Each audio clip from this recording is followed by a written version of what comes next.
Today we are going to look at multiplying polynomials by a monomial. What I want you to think here is we're going to start with something that's just basic distributive property. Use the distributive property. We've worked on the distributive property in both 6th and 7th grade, and here we're going to start using it in a little more complicated of a way, but it's still just the distributive property. So we'll start with something simple, x times x plus 3. So x is my monomial, right? X plus 3 is my polynomial. Technically it's just a binomial because it's only 2. But anything bigger than a monomial we can call a polynomial. So we're just going to distribute. This means multiplying, right? So x times x, x squared. Remember that when we multiply variables, the exponent changes. When we add them, it doesn't. X times 3, 3x.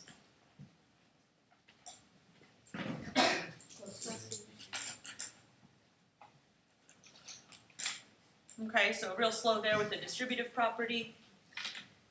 A monomial times a binomial. How are we going to make it harder? Well, maybe the monomial out front has a little more going on. Like maybe the monomial that we're going to multiply is negative 2x. And maybe instead of a binomial, maybe we can make it harder by multiplying that monomial by a trinomial. 3 terms.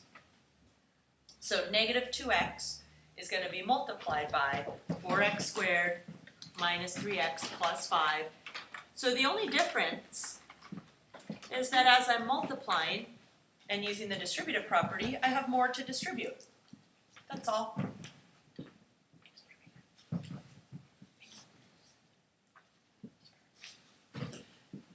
So I'm going to distribute. Now, when I distribute, one thing that you want to be careful with is we want to take this whole monomial to distribute, all parts of it, the negative, the 2, and the x, and we're going to multiply that whole thing, and we're going to multiply it by all 3 parts, right? So it doesn't matter how many parts are in the parentheses, we're going to take the monomial that's out front and multiply it by all the parts.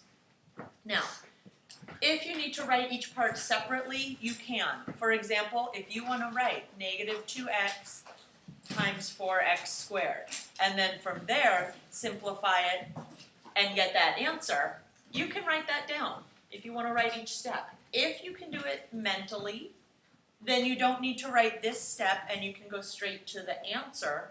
Negative 2 times 4. Remember that we're going to multiply the numbers. Negative 2 times 4, negative 8. And then I've got x times x squared, right? The x from the monomial times x squared. When I multiply the same base, I add the exponents. So this becomes negative 8x cubed. Okay, now the next part, I'm just going to write each part down on this one. Again, in your homework, if you want to do it this way, you can. Otherwise, you can skip to this bottom row. I'm going to take negative 2x times. Now for this next piece, this minus with the 3x, let's consider that all one term. It is all one term, but let's make sure we keep all of it together. So I've got my negative 2x times negative 3x, keeping that negative or minus with the 3. Now again, if you can do this in your head, you can skip right to the answer. What happens when I multiply this piece times this piece? Well, negative 2 times negative 3 makes positive 6, and x times x, x squared. And finally, the third piece, negative 2x times 5. Again, for this first example, I'm writing each of those pieces down. And again, you don't need to write that unless you want to. Negative 2 times 5 is what we're going to do. Negative 2 times positive 5 makes negative or minus 10 times x, negative 10x.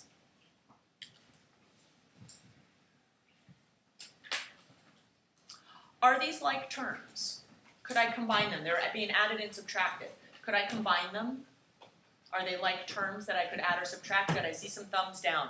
They are not like terms. We cannot do anything else. X cubed is different than x squared, which is different than plain x. These are not alike. We can't add them. This is my final answer. Questions on what I've done so far? No? Okay, let's do just one more, and then we'll be done. Let's make it one step harder. Why not? You guys are so smart. You took all my stickers. 5xy squared. Let's make our monomial a little more complicated. 5xy squared times 3x squared minus 4xy plus y squared.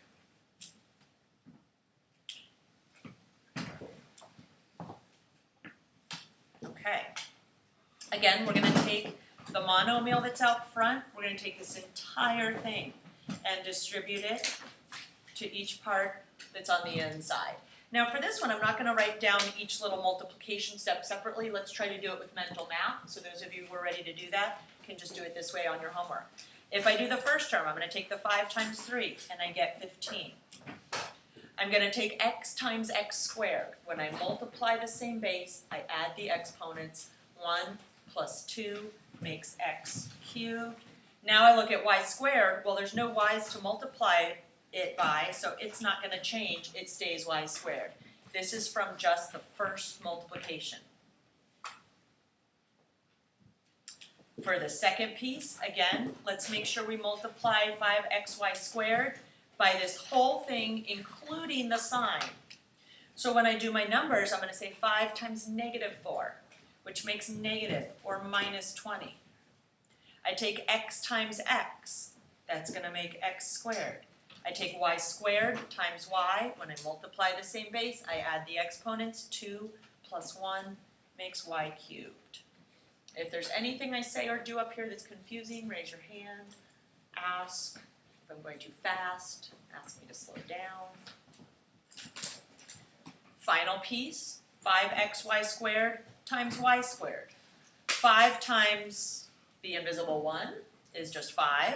Or you can think of it as 5 and there's nothing else to multiply it by, so it doesn't change.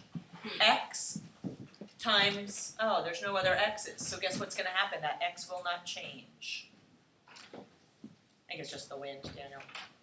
Y squared times y squared. When I multiply the same base, I add the exponents. Now, you know, these are different. None of these are like terms. They're similar. But this one's x cubed, y squared, this one's x squared, y cubed. And then, of course, x, y to the fourth. So we can't combine these.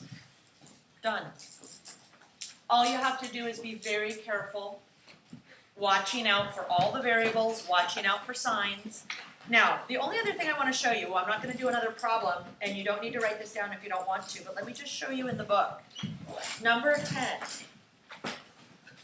And you'll see this in a minute when you get started. Number 10, they wrote it differently. So I just want to show you what it means. 2k squared minus 3k minus 7, and then they have negative 3k, and it looks like this. And number 12 is the same. They look like this instead of the way we've been doing it. This, to me, reminds me of regular multiplication with numbers, where you take the number on the bottom and you multiply it by all 3 parts on the top, right? If this was just numbers, if it was something like this, right? You take the number on the bottom and you'd multiply it by all the parts. That's what they're doing. All you need to do for 10 and 12, if you would like to rewrite it so that it looks like these problems that we've done, just know that the number on the bottom would be the monomial that's on the outside, and the part at the top would go inside the parentheses. It's the polynomial. So 10 and 12 in the book both look like this.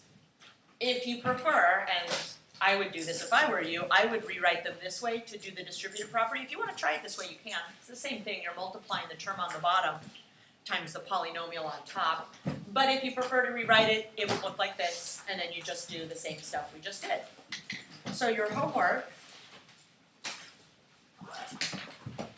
page 159, make sure you are in written exercises, 2 through 18, evens.